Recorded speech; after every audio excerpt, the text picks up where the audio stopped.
The views expressed in this podcast belong solely to Brown Girl Health team members and Instagram account at @GarKeyPower. This podcast is not intended to support discrimination against anyone. All information in this podcast is based on credible sources, and after this podcast, you can access our sources on our blog post. Hey everyone, welcome back to the Brown Girl Health podcast. My name is Ameek and I'm one of the hosts of this podcast.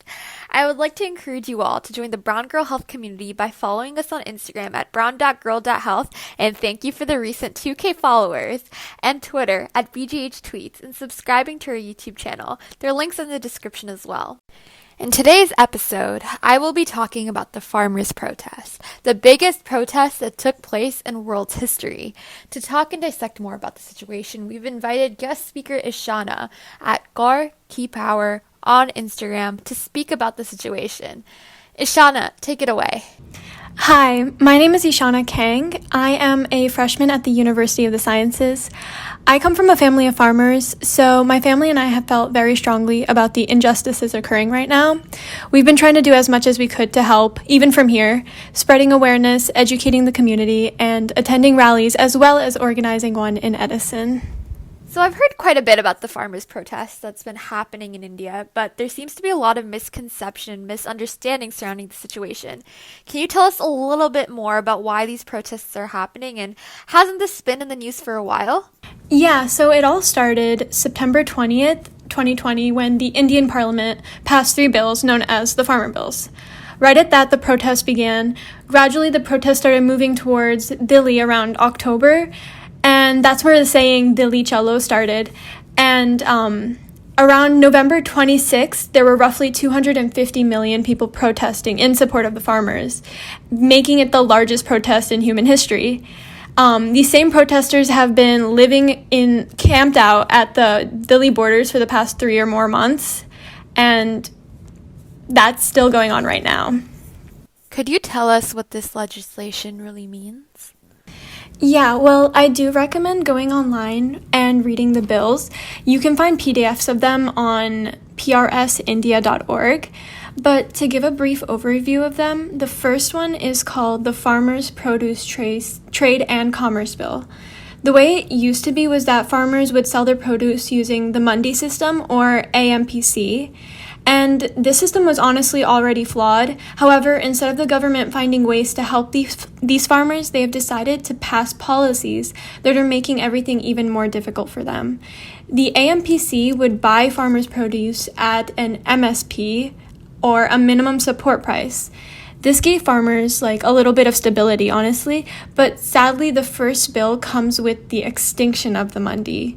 So not only are people going to be losing jobs, but now farmers will have to sell directly to these bigger companies who have the ability to dictate how much they want to buy the produce for. And another issue that a lot of farmers are talking about is that currently there are 2 or 3 Mandis at least that are near most farms or villages. With that now not being an option, they will have to find ways of transporting their produce to the new buyers. This is taking more money out of their pockets when they aren't being paid enough to begin with. Now, the second and third bills are on contract farming and essential commodities. They basically give all the power to corporations that are buying the farmers' produce. The bill allows big companies to store as many commodities as they want, which will lead to farmers being paid less money. And it's sad because the government is allowing big corporations to destroy hardworking families, and a lot of people don't see it like that. Thank you for breaking down those bills so nicely. I know I've been reading a lot in the media, and I haven't seen an explanation as understandable and digestible as yours, so I really appreciate that. I've also noticed the hashtag Kisan Majdoor Ekta Zindabad, and I'm sorry if I'm pronouncing that a little off, but it's being thrown around a lot. So that took a little bit of Googling for me, but can you explain that hashtag to people? Yes, so Kisan means farmers. Mazdoor is a word used to label hard workers or laborers, and Ekta Zindabad means long live. So altogether, Kisan Mazdoor Ekta Zindabad means long live farmers and laborers. And it's honestly one of the most important sayings right now, just because this movement is all about giving power to those who are constantly being stripped of it. For sure. I also saw there was like a tie to casteism with some of these terms, and I think that was really interesting as well because a lot of the times in India you see that silencing happen. So yeah, this hashtag is amazing. Something even more noteworthy is that this farming legislation doesn't seem to just affect the farmers in India or in Punjab. The agricultural industry all over India has a lot of flaws, and from what I've been hearing, that is that this new legislation doesn't do good to any farmer in India.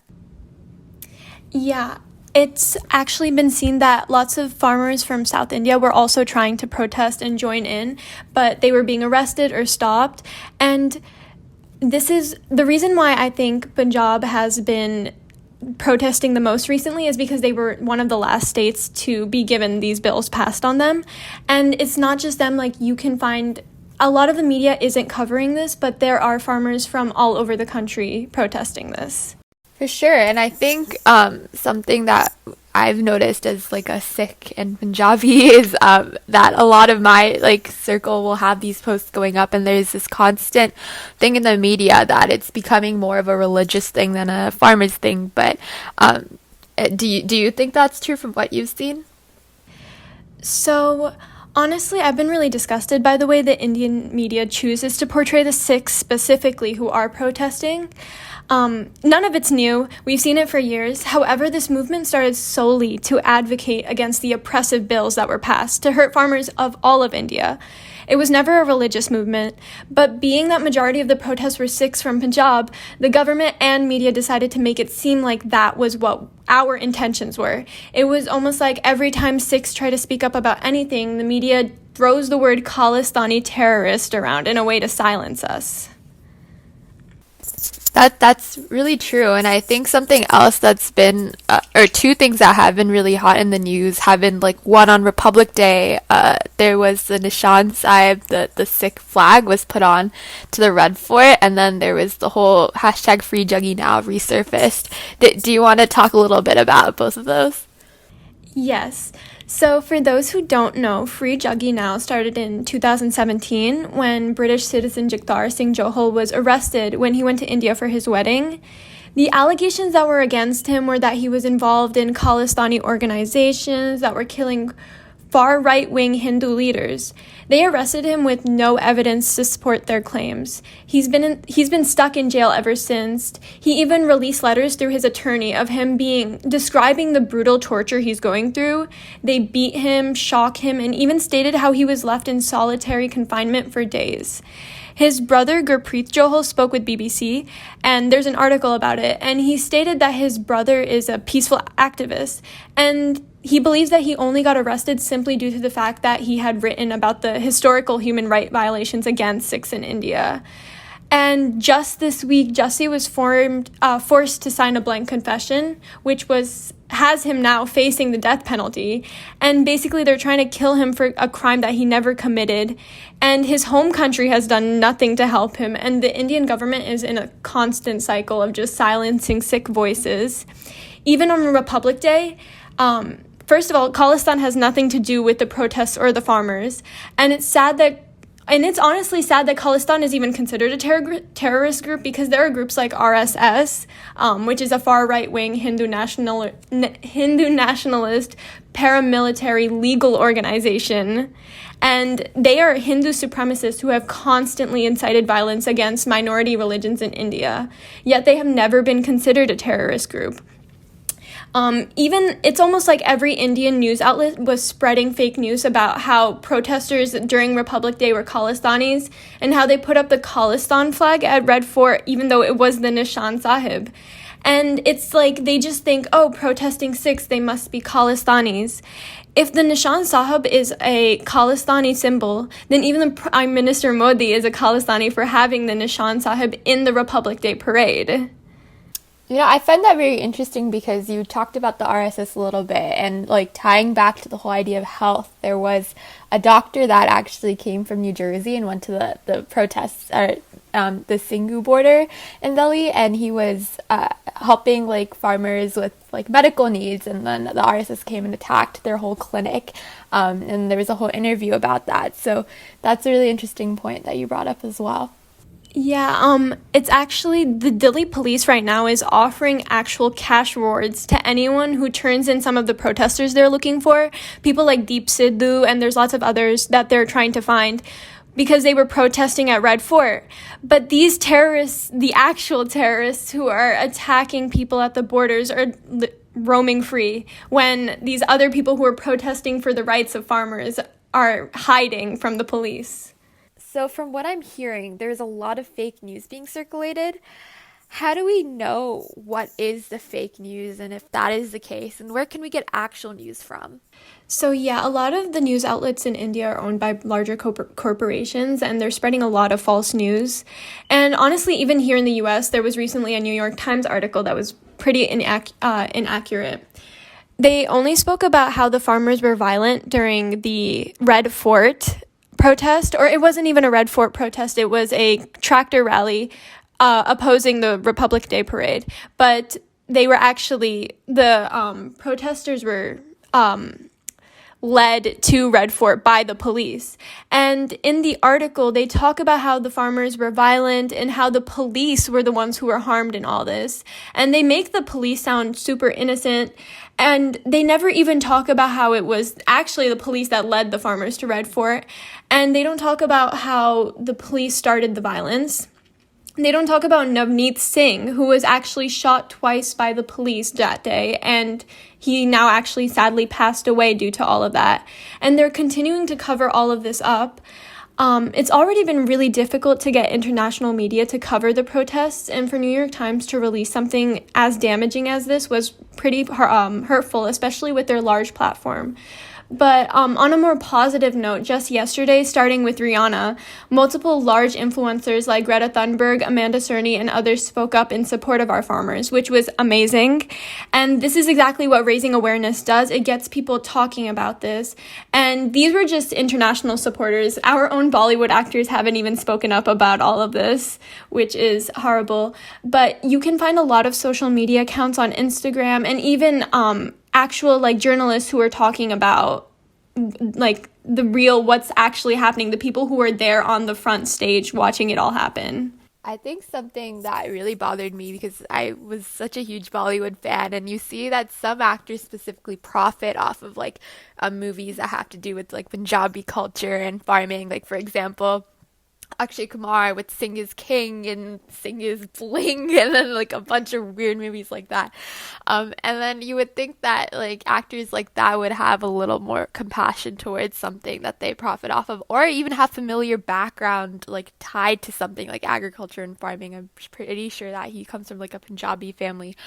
Um, so that was disheartening for me because there's this whole idea about like does it matter what an actor's political view is because you're viewing them for like their movies, but then it's like the movies that they create are specifically towards that. So those are my thoughts towards Bollywood recently. Yeah, I agree. Honestly, when you think about it, it's just because they care really more about the money going into their pockets than like the people who are actually working hard. And I hope they just realize that like they're not the food that they're eating every day, the money that they're making, they're profiting off of Punjabi culture. They're profiting off of every hard worker that is working under them, and they continue to forget about that.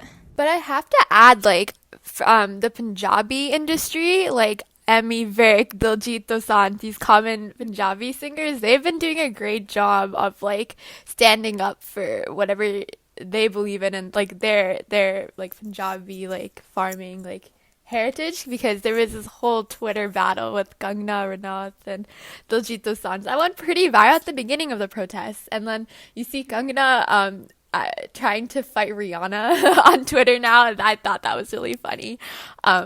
But yeah, at the same time, like it's really interesting to see celebrities because I feel like the more coverage that something like this has, the more people realize it's an actually like pretty serious issue. But on top of that, I think other than celebrities, journalists are really important. And you did mention that a lot of like the news that's being circulated comes from bigger corporations that don't necessarily have like real news. And then it's really interesting because independent journalists that have been prioritizing more accurate news, like the Caravan, have been blocked on Twitter and Instagram. I think, sorry, just Twitter. Their accounts have been suspended and things like that. And I think it came up recently and they're back to normal, but that was also very much of a red flag when it comes to news and media. Yeah, just the fact that they were suspended in the first place was horrible because it's silencing the voices of people who are trying to speak up. And not even just like Twitter has suspended accounts, even Instagram, like Sick Expo has had some of their Instagram posts taken down. When then there's actual like horrible posts that are up and those that discriminate against people, those are still up. And talking more on the journalists, they are being arrested actually right now. There are videos of one journalist, Mandeep Punia, who was dragged away by the police. And that was a day after he published a video exposing them for the mistreatment that they've been displaying against those protesting. Luckily, he's been out now, but there are so many more journalists still in custody, not being allowed bail, which is insane. It's almost like the government is clearly telling us that we are not allowed free speech unless they agree with us. Just to add on, I think another interesting video that surfaced was Rupi Kaur posted, and I'm sure this video's been out there, but I saw it on her page, of this Dalit like activist, like labor, Nodeep Kaur, and she talked a lot about like how this whole movement is like solidifying the union between Kisans and laborers, and she really spoke out about what's happening and all these injustices. And then I read recently that she's been in jail for the past like 20 days, and there has been a lot of like sexual assault that's been against her and all of that, and that was really saddening to see because you see these women also at the forefront and like being like activists, and then you see all of this like sexual violence that's occurring against like women farmers and laborers, so that was also very saddening in terms of like real versus fake media. I've heard that a lot of journalists are being censored as well, and that many have gone missing, and there's also an internet shutdown. Yes, so currently they have the internet cut at all the borders where the farmers are residing right now. And it's actually terrifying. Just the fact that they're cutting away the internet, they are arresting journalists. It's almost like they're trying to cover up what's happening. They don't want the world to see the injustices that are occurring right now. And it reminds me a lot of what happened in 1984 in Delhi itself, when so back then there wasn't internet, there wasn't the facilities that we have right now to be able to like spread news to the world, but they did the same thing. They would cut the radios. They didn't want people to see what's happening, and to this day they continue to deny what happened in 1984, and it's heartbreaking. I think it's also really heartbreaking because this isn't something that's just been happening against like Sikhs or Punjabis. Like even in 2019, a similar thing happened in Kashmir. And then also parts of Delhi when there was this controversial citizenship law. So that was also very disheartening because then it's like you can't get updates on the outside world as a protester, and nor can they get their voice out to the rest of the world. So what can our listeners do to help support farmers in India and help bring out silenced voices? So what I want to say is that the best way that you can help is continue to spread awareness, especially since we're not in India right now, so we can't protest with them. But it is important to be aware if there's any rallies near you to try and go and support. Also, just reposting anything that teaches people about what's going on, and just to continue talking about it, keeping the discussion going. There's even phone banks. There's a Twitter account called Ekta Movement that does a phone bank. They call up different Congress people every day that may be near you in America, and they even have a script of everything you can say to get them to condemn what's happening in India, to condemn the actions of the government and Delhi police. And it's actually very important because this gets people to talk about it. People know. We want people to continue to be aware of what's happening. For sure. I think it's so important to find ways to be part about the protest. And I know you yourself held a car rally in Edison. So how was that experience? I was able to go to it a few weeks ago. And personally, I thought it was amazing to see all that support. But how was it, like coordinating it? And I know there's a lot of American police involved with the whole process. So how was that? It was actually amazing watching everyone come together. It would not be done unless the community came together and supported it. We had it in Edison, which is a town that has a lot of Indians. And it's not just Punjabis, it's completely diverse. There's so many different people of different backgrounds.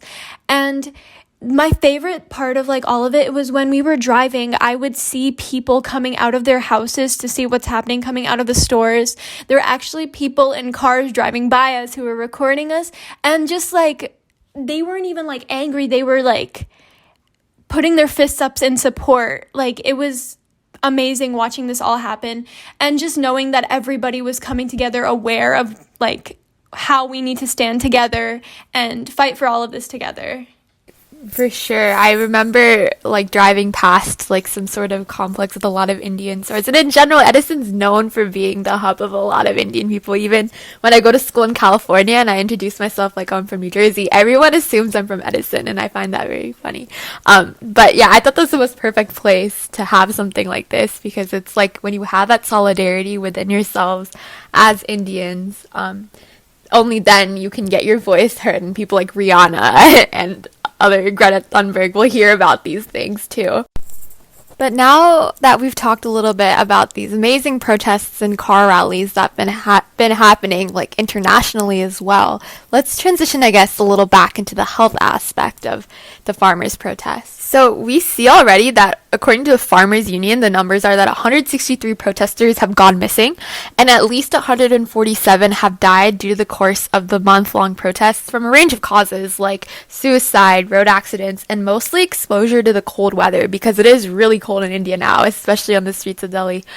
And even before the protests happened, farmers' suicide rates have always been really high in India, way before this protest, due to other reasons. But just to add on to the cold weather thing, there were 60 deaths in 40 days, and this was recorded on January 4th. That's a lot, and that was all due to the cold weather. Like, people were found in their tents, just like dead from being frozen at night, which is very saddening to see that there's not enough resources, and they're still risking their lives out there to stay in this cold weather so they can protest. Yeah, my heart honestly sits with them, just because a lot of these people were also so old, and they spent their last days fighting for this, and they spent their last days living in tents. They should have been around their family, they should have been around the warmth, but instead they were their livelihoods were basically being compromised, that they had to fight for this, and I respect them so much. And just to add on to that, like, these protests are so peaceful. They're just there. They're not doing anything to cause violence. And it sucks because then there's an opposition that comes in to start all this violence. And then the doctors who are there to help people in this cold weather from getting things like hypertension and heart attacks due to the cold weather, those doctors are being attacked. And it's not just the doctors that are being attacked, but it's also just protesters. This non-violent protest, this peaceful protest, is turning into something non-violent because of like just opposition to what they're doing, which is so unfair to see, especially when they're already so affected by these farming bills, and now there's this addition to it. Even the mental health of a lot of the people, not even like just the people who were there, but like those people who have lived through 1984, those who have lived through this happening to them before and watching it happen again, it must be so hard for them. We have grown up learning about like the things that have happened in the past, and now for us, like the younger generation, to watch it be happening in front of us is so hard, especially during a pandemic where we're not able to help as much as we could be.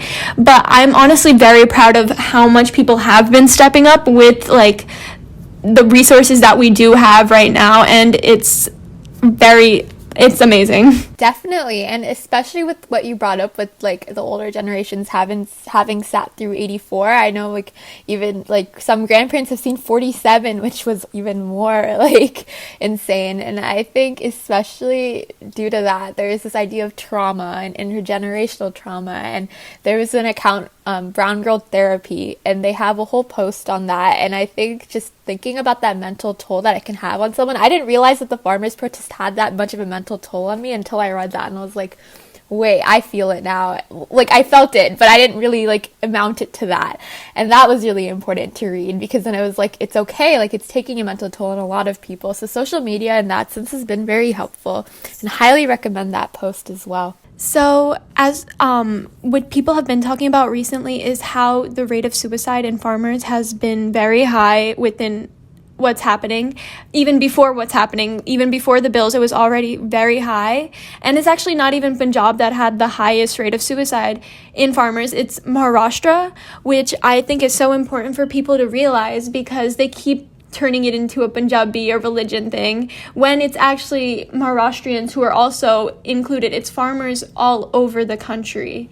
And with these bills, it's just going to make things worse and harder for them. Just to add on to that, like you can see that there's this huge mental toll. For example, with the farming bills, there was a recorded 65 suicides that just happened because of those bills passed. But even before that, the high number of rates have been because of debt, which is huge. It's hard to keep up financially with the economy in India when like agriculture isn't supported or the infrastructure isn't in place, properly in place economically. There's also low produce prices. That's a reason, listed as one of the highest reasons for suicide. Alcohol addiction, environment, stress, and family responsibilities were also listed up there, which is very interesting. And then right after that list, it's apathy, poor irrigation, increased cost of cultivation, private money lenders, and chemical fertilizers, and crop failure. So some of these things like you can't really control, like droughts, but then irrigation systems can be in place to fix that. I know Punjab has specifically been, from my knowledge, has been something that has been a problem there. And then it's just sad because it's so hard to like keep up like and grow all these crops because it's expensive to do that. And then because produce prices are low and now these laws make it even more low, everything is just very hard for farmers to just keep up with, and laborers. And it's honestly really sad watching this all happen too. Just like the fact that a lot of these farmers, they deserve more resources, they deserve more help.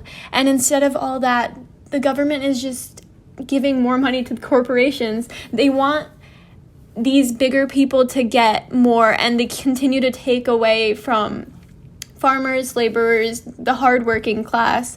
And it's heartbreaking watching the suicide rate being so high, just thinking about how they thought that this was their last resort. Like they couldn't do anything else because they weren't getting the help that they so badly deserved and needed. Yeah. And I just wish there was a way for them to get some sort of help, at least with like mental health services or some sort of medical help as well, especially for those at the border. It's so sad that like the doctors that are there are being attacked. Like it still doesn't sit right with me.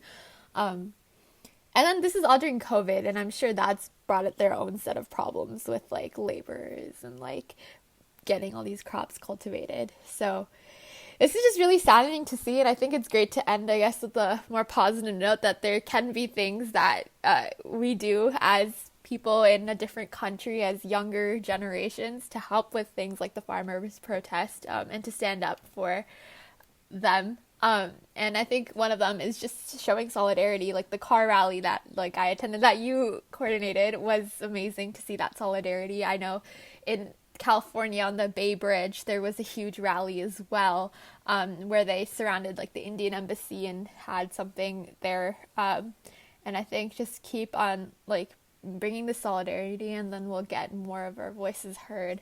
I would just say just continue to spread awareness, keep talking about it. A lot of these farmers have said that they won't be leaving, they won't stop protesting until the bills are repealed, and imagine they're living through horrible conditions and they still have all this perseverance. They continue to strive through all of this, and we are in our homes, so just speaking up is the bare minimum. Thank you so much, Eshanna, for joining us on our podcast today. If you haven't checked out her Instagram already, go follow at Core Key Power on Instagram to stay caught up with the latest updates on the farmers' protest in India and to find ways to help. I have to say that your posts are really informative and I've learned so much from them for this episode itself, and I hope our listeners do as well. Thank you for tuning in to our third Brown Girl Health podcast and keeping up with us by following us on Instagram and Twitter and subscribing to our YouTube channel. Once again, our Instagram handle is at brown.girl.health and our Twitter handle is BGH Tweets. See you next time.